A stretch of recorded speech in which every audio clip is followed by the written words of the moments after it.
Olá para você que nos assiste, estamos aqui em mais um Encontro com a Palavra. É o nosso encontro semanal onde nós estudamos um pouquinho da lição da Escola Sabatina e a cada trimestre temos um tema diferente e no dia de hoje estamos terminando o tema do Evangelho de João. Durante 3 meses nós passamos por este livro e tivemos muitas bênçãos, aprendemos muita coisa e este Evangelho nos mostra sobre a missão de Jesus aqui nessa terra. E nós estamos chegando no final de tudo, mas antes disso quero apresentar nosso amigo Leandro, que é o diretor de todo esse projeto da Escola Sabatina da Igreja de Moema, e está conosco hoje para dividir este estudo. Pode, por favor, fazer uma oração para nós, Inácio? Com certeza, Daniel.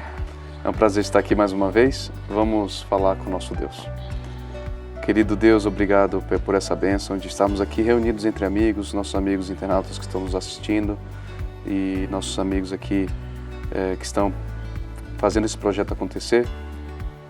Que pedimos que o Espírito Santo nos ilumine mais uma vez para que possamos aprender dos teus ensinos de maneira clara, profunda, prática, para que no dia a dia a gente possa viver de acordo com a tua vontade. Dá-nos a tua paz, é o que te pedimos e agradecemos em nome de Jesus. Amém. Amém. O Evangelho de João provavelmente foi escrito em Éfeso, na Turquia, um pouco antes de João ir para o exílio na ilha de Patmos, né? E sob a influência do Espírito Santo ele escreveu palavras muito importantes para nós, né? E no estudo da semana passada parece que a história acaba, né? Com a morte, a ressurreição de Jesus, o aparecimento dele para os discípulos. Mas nós temos alguns episódios a mais, né? Sim. Que a gente chama de epílogo, né? É muito interessante quando a gente lê um livro e vem o epílogo. Geralmente ele trata dos temas mais importantes que ele utilizou nos capítulos anteriores, ou ainda de um tema completamente diferente, né? De algo que aconteceu depois de algum tempo, né? E essa semana a gente vai falar sobre o desfecho desse livro de João. Pareceu que ele acabou, mas houve mais um capítulo, né? Sim. E ele começa assim, uma semana depois dos acontecimentos que ocorreram em Jerusalém após Jesus ter ressuscitado, né? Sim. E nós vamos começar o estudo dessa semana logo depois que João escreve assim: "E escrevi isto para que creias que Jesus é o Cristo, o Filho de Deus, e para que crendo tenhais vida em seu nome." E depois de uma semana há um relato, né, Leandro? Em João 21, 1 a 19. E nesse relato são reveladas importantes verdades sobre a graça de Deus, sobre a humildade humana. E por que isso é tão importante para a nossa vida? Esse relato é um dos que um dos que mais me toca quando eu leio o Novo Testamento, e porque mostra como Deus é maravilhoso. Eu imagino o pesar que estava no coração de Pedro quando ele negou a Jesus 3 vezes e poucas horas depois Jesus estava morto. Aquilo deve ter consumido ele de uma forma terrível. Sim, ele deve ter sentido o pior dos seres humanos, porque ele estava com o próprio Deus, ele jurou protegê-lo e ele foi o primeiro a traí-lo, né? De maneira audível, com a sua fala. E Jesus aparece depois no raiar do dia, né? Os discípulos estavam ali pescando e ele fala assim: ó, joga do outro lado. Eles não haviam conseguido pescar nada e eles pescam muita coisa, né? Jesus fala assim: lança a rede do outro lado do barco. Eles capturaram uma grande quantidade de peixes, né? E aí mostra a generosidade e a graça de Deus. Jesus ressuscitou e estava mostrando novamente todo o seu poder e bênção para os seus filhos, né? E mostra também que quando tudo falha para nós, a gente tem a quem recorrer, né? E é muito comum, nesse mundo de pecado, as coisas falharem para nós. Sim. Nós temos projetos que a gente almeja, que a gente se propõe a executar e muitas vezes eles dão errado ou começam a dar errado e a gente tem a quem recorrer para nos mostrar o caminho, as decisões a serem tomadas, a nos apoiar também em coisas que não estão mais ao nosso alcance, não é verdade? E é interessante o diálogo que Jesus vai ter com Pedro depois disso. E esse diálogo é o que me comove, porque eu quase que consigo ouvir a voz de Jesus e a voz de Pedro. E Jesus fala, Pedro, tu me amas, então apacenta minhas ovelhas. E ele fala isso 3 vezes, né? E Pedro, ele não deixa muito claro nas Escrituras, mas ele provavelmente entendeu que se referia... É como se Jesus estava deixando claro, ó, eu perdoo você por você ter me negado 3 vezes. E além de te perdoar, eu estou te dando uma missão, que é uma honra, né? Sim. A gente precisa entender que quando Deus nos dá uma missão, é porque Ele acredita em nós. Ele sabe que somos capazes, obviamente, com a ajuda e com o poder transformador do Espírito Santo, mas mostra que apesar dos meus erros, apesar do meu pecado, da minha condição miserável de caráter, de ser humano, Ele quer me usar para uma grande missão. Ele quer que eu seja embaixador dele, olha só. Muito bom. Ele quer que eu seja o representante dele aqui na terra. Quer honra maior do que essa? E ele dá isso para Pedro, né? Com certeza, né? E é muito interessante, né, que Jesus estava esperando, como você disse, né, os discípulos na praia depois da pescaria, né? Sim. E quando João reconhece a Jesus na praia, que eles acharam que era uma pessoa, né? E João falou assim, não, é Jesus. E Pedro largou tudo e se jogou no mar. Sim. E nadou, parece que 100 aquele metros daquele jeito dele, o ímpeto dele que não mudou, né? Exatamente. E aí ele encontra Jesus com um peixe e uma brasa, fazendo uma refeição para eles, né? Um Sim. Jesus pessoal, um Jesus presente. Humano que quer se relacionar diretamente com a gente, né? Sim. E nessas perguntas de Jesus a Pedro, né? Tu me amas, né? E Pedro falou, mas tu sabes que eu me amo, né? Jesus restaura Pedro ao ministério, né? E aí Pedro entende que ele tem uma missão pela frente, né? E a história não para por aí, porque Jesus parece que predisse a morte de Pedro e a morte de João, né? E a história continua, né? Que Jesus fala para Pedro, Pedro, me siga, né? E Pedro olha para trás e parece que ele vê João, né? E ele fala assim, e quanto a esse aí, né? O que acontece nessa parte da história, Leandro? E parece que a resposta de Jesus foi um pouco mal interpretada ali, né? Sim. E por que foi importante que João fizesse essa má interpretação da história? Jesus fala assim, primeiro o contexto, a intenção de Jesus era, foca a missão que eu dou para os meus servos é individual. Isso. O que eu quero de você é diferente do que eu vou querer de João. E importa você, tipo, não é do seu respeito se, por exemplo, eu quiser que João esteja vivo até minha volta. Ele deu um exemplo. Exato. Ele não estava dizendo, João não vai morrer, ele vai estar vivo até a minha volta. Eu vou voltar antes da morte de João. Vou voltar antes da morte de João. Jesus não disse isso, ele disse assim, e se, né? Cabe a você? Não, foca no seu. E isso traz muitas lições para nós, né? A gente tem muito uma facilidade, nós seres humanos, né, de querer olhar para a grama do vizinho e achar que a grama do vizinho é sempre mais verde que a nossa. Com certeza. E quando a gente tem um olhar que é concedido pelo Espírito Santo, um olhar espiritual, um olhar de missão, e até no nosso trabalho do dia a dia, quando a gente foca na nossa missão, no nosso escopo de trabalho, as coisas acontecem no tempo certo. As bênçãos vêm, as promoções vêm, e ao mesmo tempo na nossa missão principal, que é a espiritual, que é a de evangelizar, de pregar o evangelho para as pessoas, quando nós focamos no que Deus me capacitou, poxa, Deus me deu um dom, mas por que não me deu o dom que nem aquela pessoa que prega tão bem? Ou aquela outra pessoa que, sei lá, tem um poder administrativo de coordenar uma equipe, eu não tenho jeito para lidar com pessoas, porque, olha, se Deus fosse dar a mesma capacidade para cada um de nós, a gente não teria sociedade. Com certeza. Se ele falasse, se todo mundo fosse cantor, ou se todo mundo fosse engenheiro, ou se todo mundo tivesse habilidades escriturísticas e não de matemática e física, a sociedade não iria existir. A sociedade ela é composta de diversos talentos. Claro. E de diversas pessoas, né? E essa é a beleza da criação de Deus. E nós temos que ter essa humildade de aceitar. Olha, Deus não me deu isso. mas me deu isso aqui eu sei que eu tenho um potencial e vou focar nisso aqui e me desenvolver, porque é o talento ou os talentos que Deus me deu. E quando a gente tem essa mudança de pensamento, nós somos mais felizes.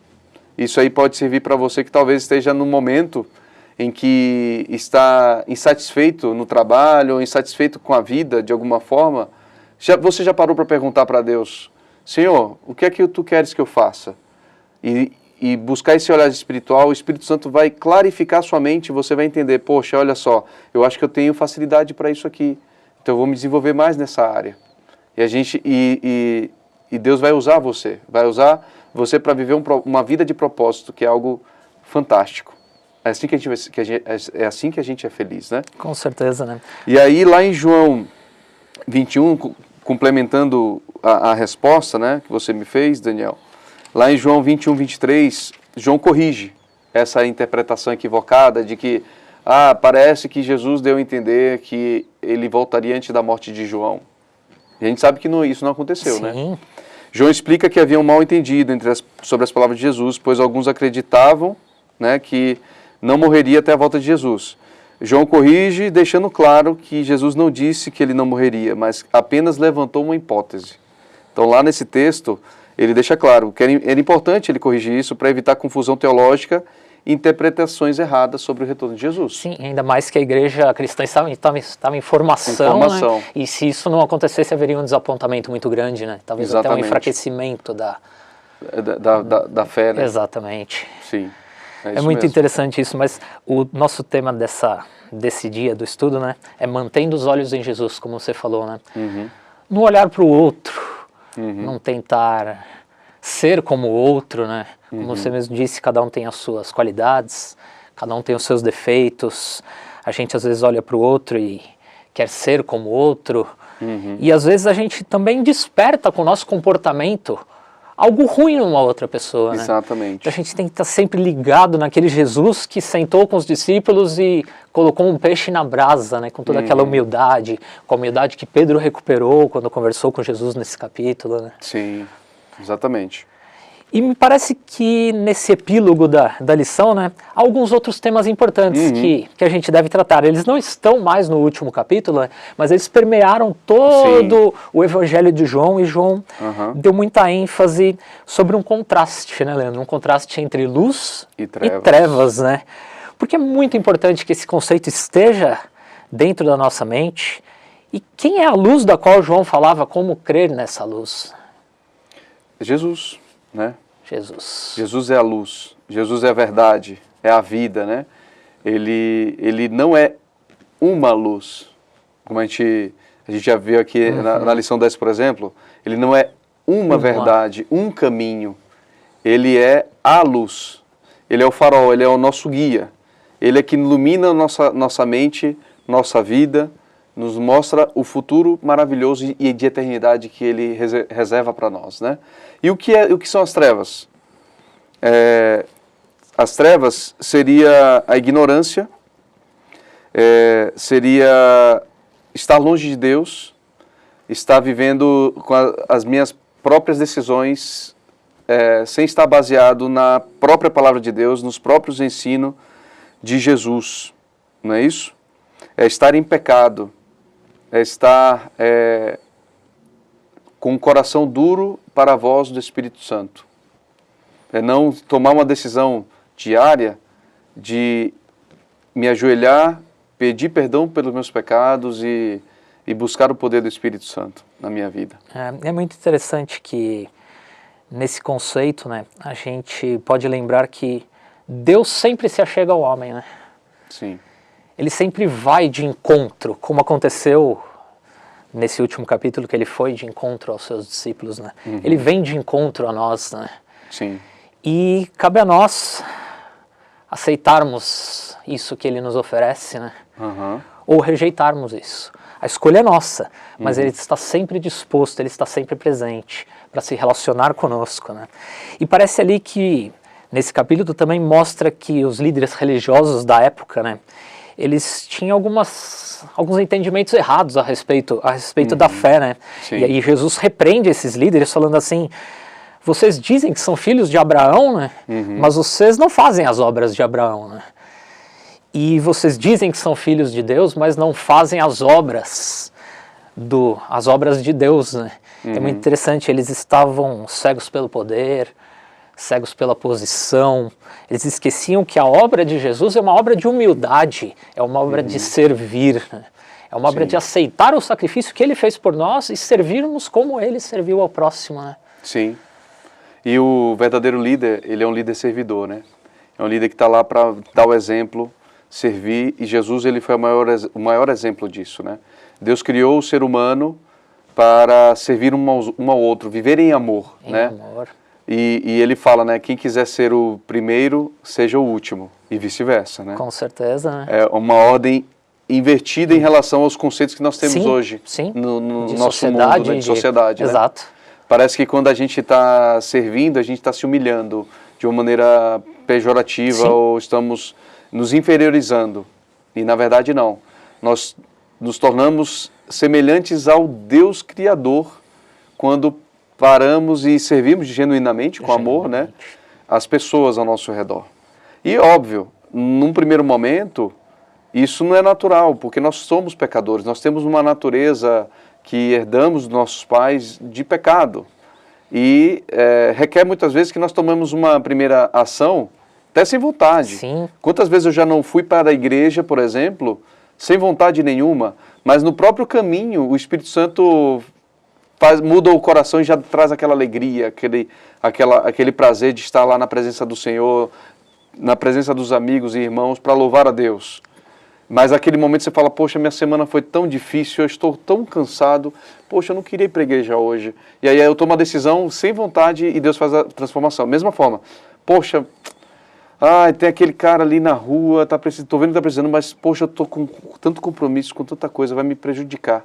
Mas aí a gente toma às vezes uma ação de fé, você fala, poxa, Jesus falou que quando fazemos isso a um dos pequeninos dele, nós estamos fazendo a ele. A ele mesmo. Aí eu vou fazer e aí tudo faz sentido. Eu sinto uma clareza de pensamento, uma alegria, um prazer em fazer aquilo.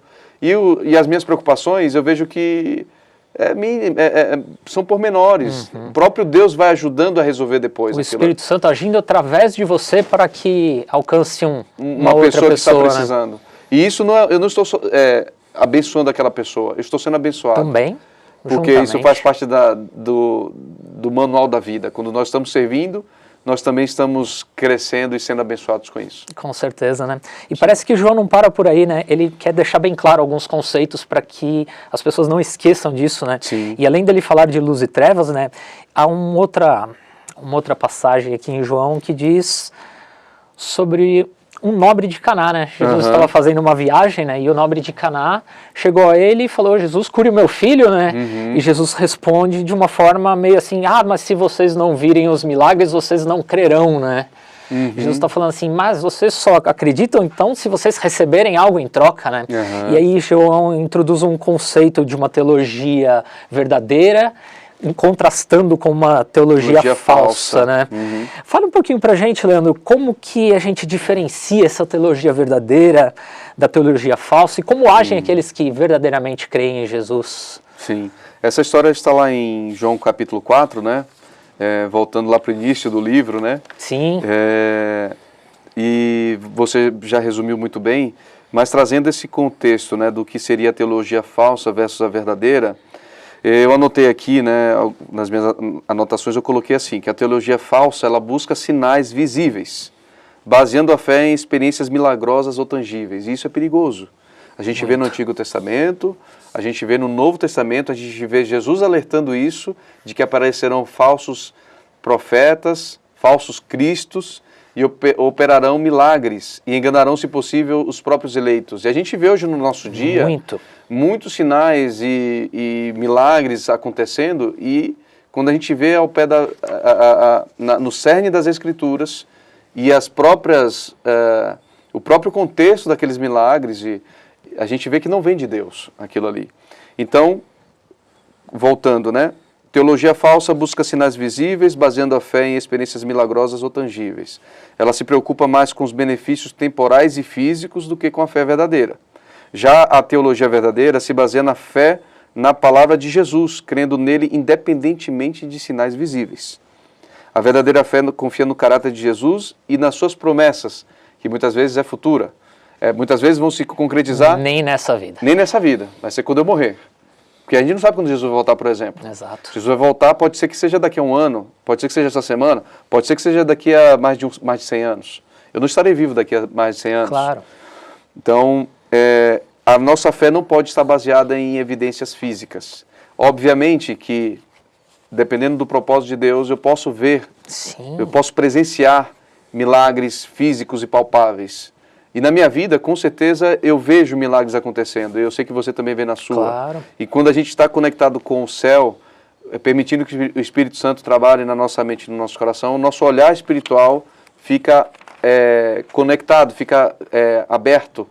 E a gente percebe mais claramente quando o Espírito Santo, quando os anjos do Senhor estão atuando, nos protegendo, nos conduzindo na nossa vida, né? Com certeza.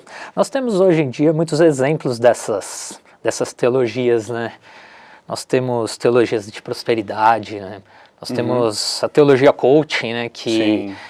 diz que nós temos a capacidade de fazer tudo e conseguimos tudo através da nossa capacidade mental, liberando o nosso poder que está dentro de nós, né? E temos também, por outro lado, algumas religiões e algumas crenças de que se você está próspero é porque Jesus está com você e você está com Jesus, e se você não está próspero é porque você não está conectado com Jesus. Como acontecia ainda nos tempos de Jesus, a pessoa estava doente, os fariseus, os discípulos chegavam e perguntavam: quem foi que pecou?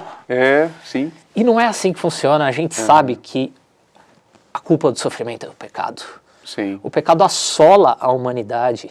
E independentemente disso, vão acontecer momentos de sofrimento na nossa vida. Sim. A vida não é simplesmente um alto e nem simplesmente um baixo. A vida ela não é tem uma rampa, ondas, né? E nem uma escada, Exatamente, né? São vales e picos. Exatamente. E obviamente que nós cremos e buscamos que seja sempre crescente, Com né? certeza. Até a volta de Jesus. O fato é que o pecado traz sofrimento. Traz sofrimento. Traz sofrimento E é independente. muito complexo. Não cabe a nós julgar a vida do nosso irmão, Exatamente. do nosso próximo. Por quê? Porque Deus permite muitas vezes provações, mesmo sem eu ter pecado, mas para poder me fortalecer para algo maior no futuro. Exatamente. E isso só vai ser revelado no futuro. Às vezes ele está me moldando ou me purificando de algumas tendências naturais da minha infância, da minha própria genética, para me moldar para algo maior e superior. Outras vezes pode ser consequência dos meus próprios erros, mas eu também não posso julgar porque eu não sei. Sim. Né? E muitas vezes aqueles que estão com tudo bem, a gente não sabe o que é que está por trás daquelas bênçãos, ou bênçãos, entre aspas, Com daquela certeza. prosperidade. Porque pode ser que tenha corrupção no meio. Como pode ser também que seja Deus abençoando de maneira clara e direta, para que Ele possa abençoar mais pessoas. Então, a gente não pode julgar o próspero nem o que está passando por necessidade, porque nós não somos Deus. Nós temos sim que fazer o nosso papel como servos de Deus. Estender a mão, amar, ser como um bom samaritano, curar as feridas, independentemente de raça, de cor, de credo, de orientação sexual. Nós temos que estender a mão para o nosso próximo e buscar a cura. Exatamente. Trazer a cura, o alento, a paz de espírito, a cura espiritual, mental e física para as pessoas ao nosso redor. E isso a gente também vai estar se curando, né, com essas ações. Com certeza. Né? E João, ele tem mais um último tema muito importante, né? Voltando aqui no que você falou, né? A gente não precisa olhar pro outro, né? Como ele falou para Pedro, né? Que te importa dele? Importa você. Não olha para o lado, olha só para você. Você vem e segue-me. Se for para você morrer, morre. Se for para João viver, viva, né? Sim. E isso entra no nosso último conceito, né? Permanecendo em Jesus. Esse Jesus pessoal que está perto de nós, né? Sim. Como João descreve o poder de Jesus para nos atrair? Como permanecer em Jesus? Eu lembro muito da música, né? Com os pés na terra e os olhos no céu. Nesse contexto da música, eu começaria dizendo, ou complementando, né? O foco é o céu. E o céu é estar com os nossos amigos e principalmente estarmos na presença do Senhor. de Jesus Cristo, de Deus Pai, do Espírito Santo, dos anjos, buscando esse momento glorioso que será a eternidade. E será eterna felicidade, sem morte, sem luto, sem pranto nem dor. E lá em João 12, 32, Jesus diz, né? Quando eu for levantado da terra, atrairei todos a mim. Jesus está falando ali sobre a sua morte, sobre a sua crucificação. O poder de Cristo para atrair as pessoas reside no seu sacrifício na cruz. Ele através do seu sacrifício, ele exerceu a graça ali de substituir a mim, que eu estou condenado desde o momento que eu nasci. Se só houvesse você, Daniel, nesse planeta, ele teria vindo e morrido só para salvar você. Sim. A salvação ela é individual. Então, ele atrai todo ser humano que entende que só tem a salvação através desse sacrifício, através da graça de um Deus que criou todas as coisas, que não pecou, mesmo assim morreu, sofreu toda a humilhação e dor no meu lugar, para me dar essa oportunidade da vida eterna. Amém. É muito bonito, né?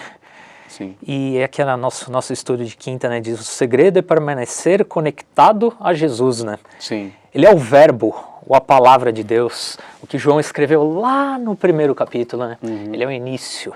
Sim. Ele é o pão da vida, a luz do mundo, a porta das ovelhas, o bom pastor, a ressurreição e a vida, o caminho, a verdade, a videira verdadeira, né? As três pessoas da divindade, assim como sua palavra, a Bíblia, são como imãs. Se não resistirmos, tanto Deus como a sua palavra nos atrairão para si. E são elas mesmas, a palavra de Jesus, que testificam de Jesus e mostram quem era, né? Sim. Aquele Jesus que encontrou os discípulos na beira do mar da Galileia depois de uma noite de pescaria frustrada e depois de um milagre dos pães. Aquele Jesus que estava esperando os discípulos com uma mesa posta, com os peixinhos, talvez com um pão. É esse Jesus que nos atrai para Ele. É esse Jesus pessoal, esse Jesus todo-poderoso, mas que veio a essa terra e se tornou um Jesus pessoal, que se importava com cada detalhe do ser humano, né? Com cada problema que você tem, com cada dificuldade que você passa. Ele sofre junto com você, ele se alegra junto com as suas alegrias, ele se alegra junto com as suas conquistas. Amém. Jesus quer que nós tenhamos a paz, Jesus Amém. quer que nós tenhamos a alegria. E acima de tudo, Jesus quer que nós tenhamos a vida eterna ao lado dele. Sim.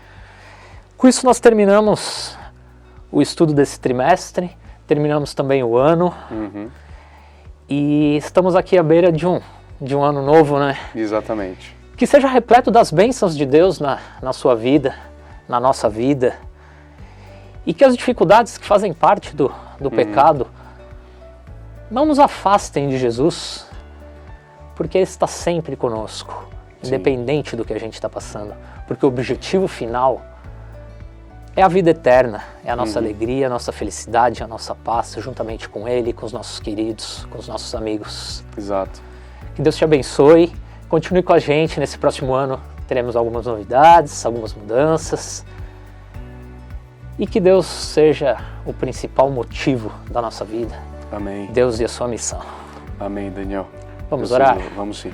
Senhor nosso Deus, muito obrigado pela sua palavra, pelo Evangelho de João, pelos Evangelhos, por tudo que o Senhor fez e fará em nossa vida. Esteja com cada um que nos assiste, em qualquer momento que isso esteja acontecendo. Abençoa este projeto, abençoa a vida de cada um. E nós agradecemos, Senhor, porque temos essa liberdade de falarmos da sua palavra e que cada vez mais pessoas conheçam e se conectem a Ti, esse Deus pessoal, esse Deus que está junto de nós na praia, nas nossas alegrias e nas nossas tristezas. Muito obrigado por tudo, em nome de Jesus. Amém. Amém. Continue conosco, um feliz ano novo e até mais.